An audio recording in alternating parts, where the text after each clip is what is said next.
now I am with the another lecture. Today we'll just work with two or three things together. So what I will be doing in this lecture, that I'll be just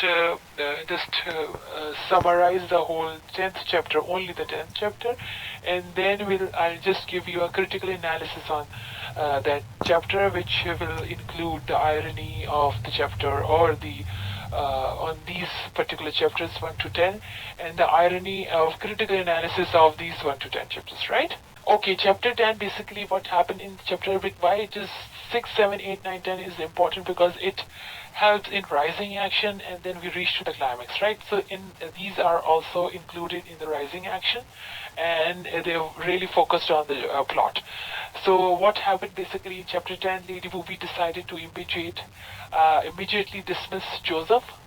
Why she really wants him to dismiss? Because whatever she wants him to do, he cannot, or he fails to do. He just protect his chastity and morality. He was just still with his virtue, and that he has not entertained his sexual advances, right? Even though she still has the warmness for him. So again, Lady Whoopi used to feel that whether she has dismissed him or not, because she still has some of the warmness, or some of the affection, I would say, towards him. Well, okay, she plans to immediately dismiss him after she has one last stab at seducing him. So she called him basically at her room, and tries a lot basically to seduce him, but very unfortunate, or fortunately, Joseph has maintained his virtue and his chastity, and he denied her sexual advances, and he must be so much abstains and control himself, because he also needs to protect his integrity. uh, then what happened? Basically, he also Slipslop in the meantime is desperate for Lady Booby to keep Joseph on. Lady Slipslop's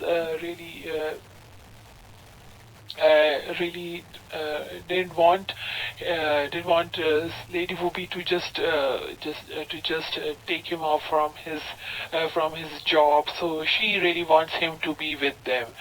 Or after all, she's still trying to make things work out for herself and Joseph romantically. So because she is also inclined towards him, and she really wants him to have a illegal relationship with him.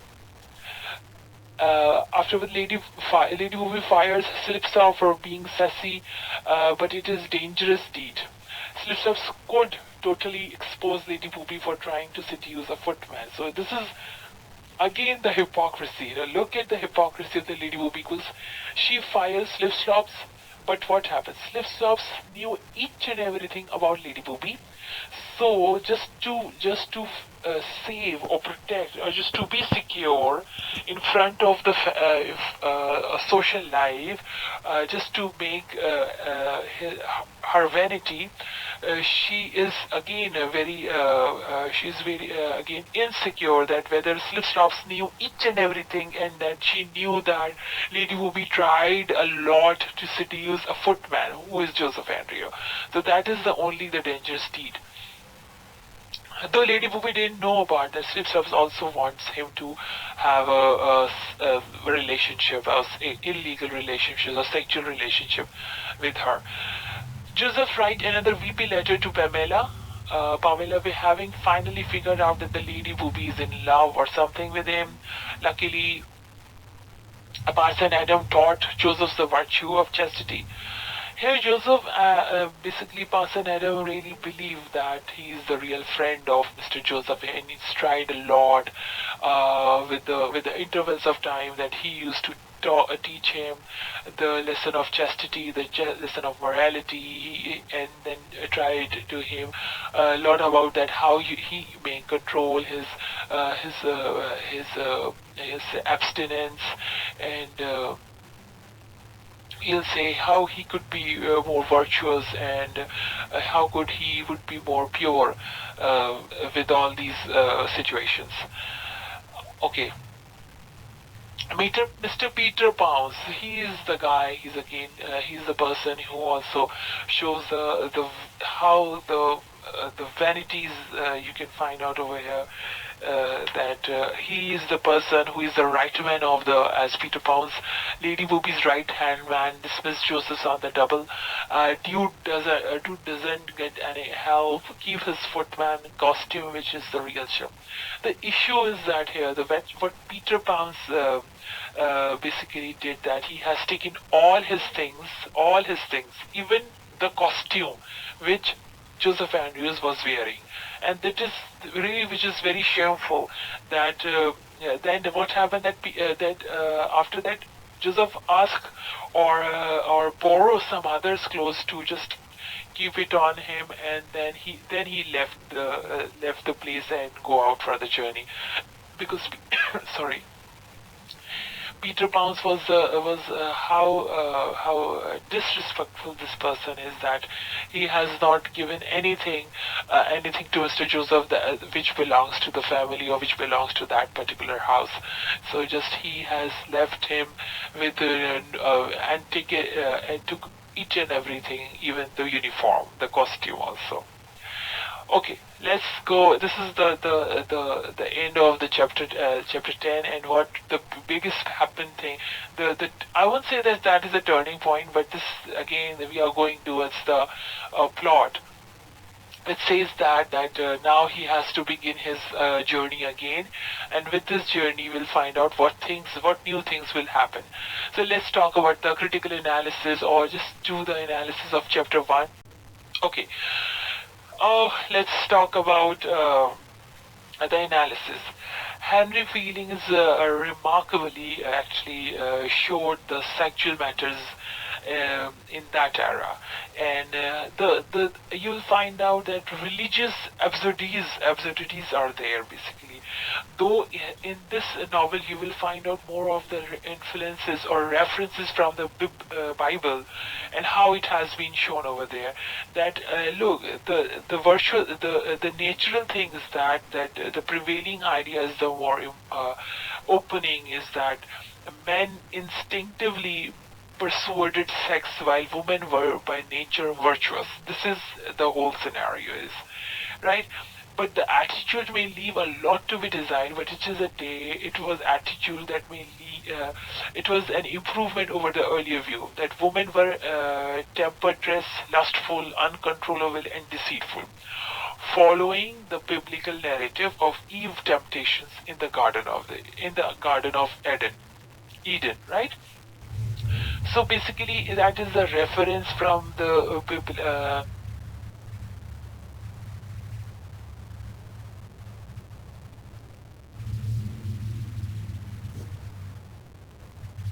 let's talk about the analysis.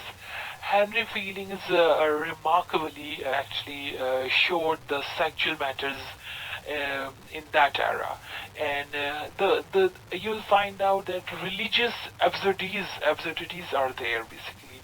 Though in this novel you will find out more of the influences or references from the Bible, and how it has been shown over there.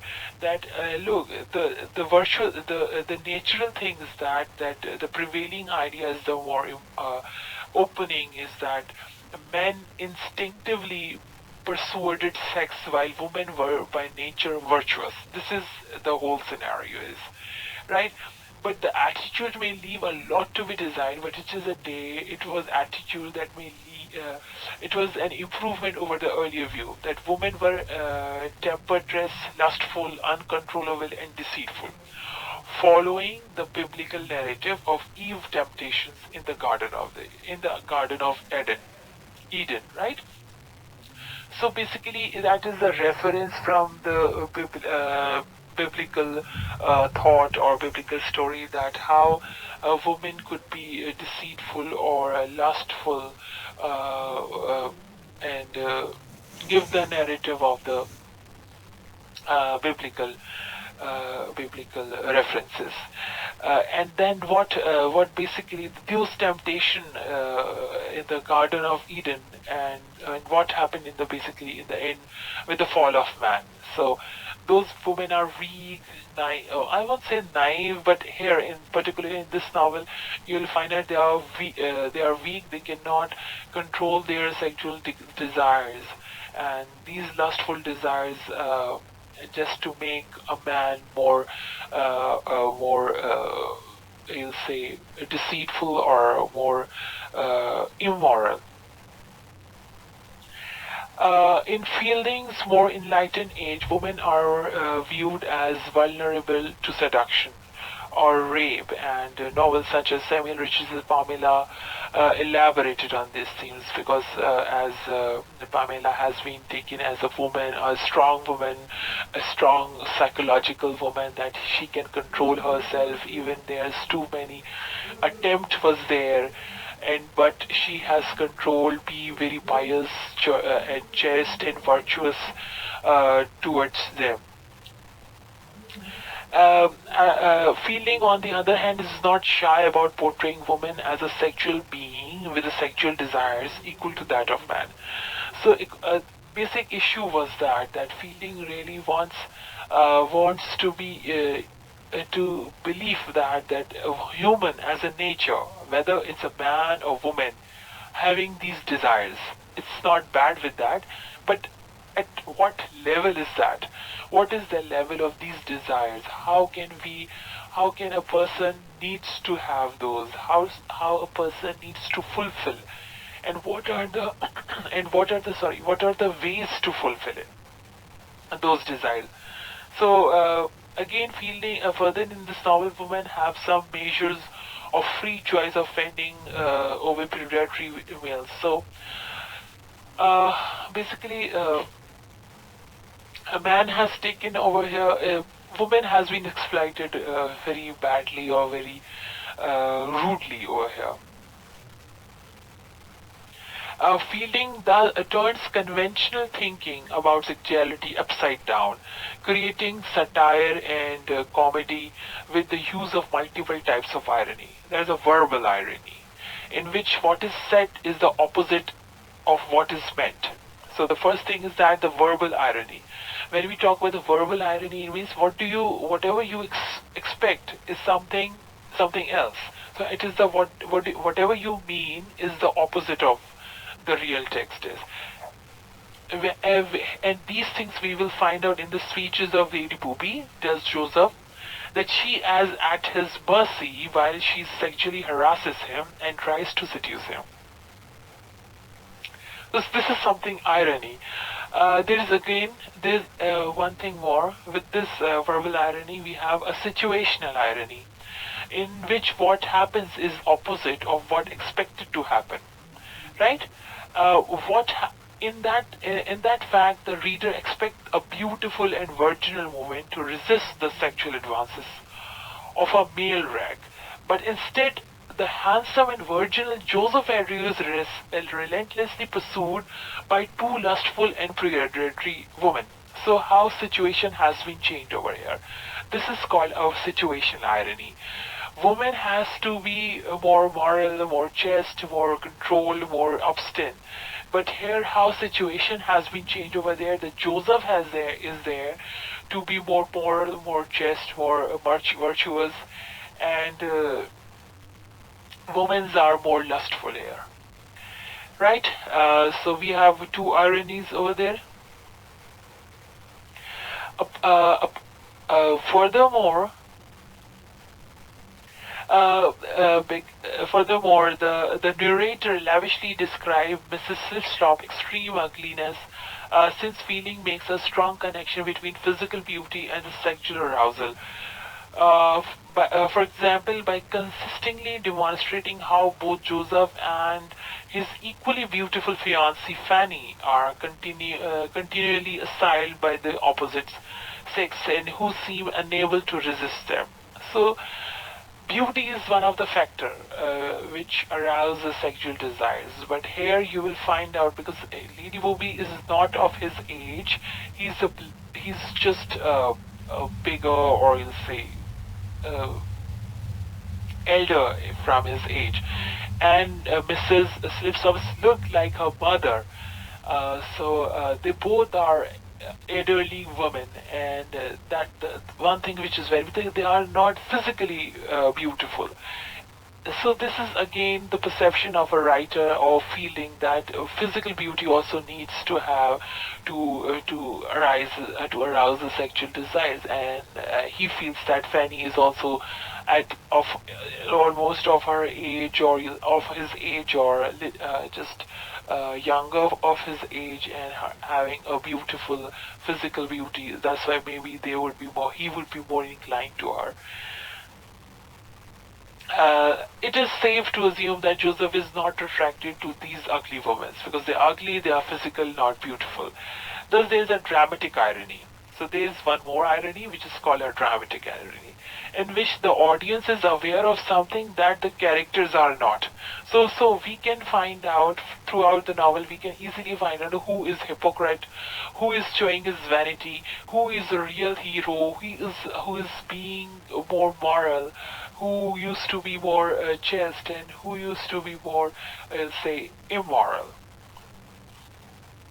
So this is the one more irony over how it can the dramatic irony, how the drama has been presented over here. In fact, the reader know that the Joseph cannot possibly be attracted of either Whoopi or Slipslop. In Fielding's world yet, Joseph emphasizes his desire to uphold his chastity as a reason he says no to them. So as we as a reader find out that this is the only reason why he used to say no, just to make himself more just, more moral, and more contented in front of them. Three, there are layers of irony, as we have already talked about it: verbal irony, dramatic irony, and the situational irony. On the other hand, Fielding expects us to take his hero at his word, but on the other hand, he puts these words in Lady Whoopi's mouth. Right? How he could be a hero. So let's and how he did it. He asks some questions in from the mouth of Lady Whoopi. And look at those lines. I just repeating the line. I am out of patience. Did ever mortal hear of a man virtue? Did ever the greatest of the gravest men pretend to any of this kind? Will magistrates who punish lewdness, or parson who preaches against it, make any scruple of committing it? The reader cannot help but equally this outburst with worldly wise feeling. So, how is the reader to view Joseph, who has admitted to having gone as far as kissing, although he doesn't say whether Fanny is also the woman is there, but though he cannot he would not be he would be more inclined, more loved, more ready to have her. So a Fielding treatment of a gender and sexuality is interesting and even problematic in all his work. And oftentimes the reader doesn't know exactly where he stands. Probably because he himself had ambivalent feelings, or it's not clear feeling about maleness or femaleness, or in sex and the social wars of his times with regards of these issues. So again, because of the era, he is not sure that what he has to show to the people, how he educate them, how he religiously depict things to just make them realize the consequences of bad or consequences of illegal relationships, or because things are the era has been portrayed in that way. So this is the critical analysis on these 10 one.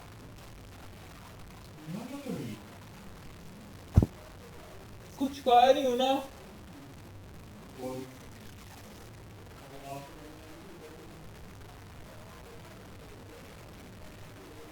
Okay. Let's talk about the analysis. Henry feelings remarkably actually showed the sexual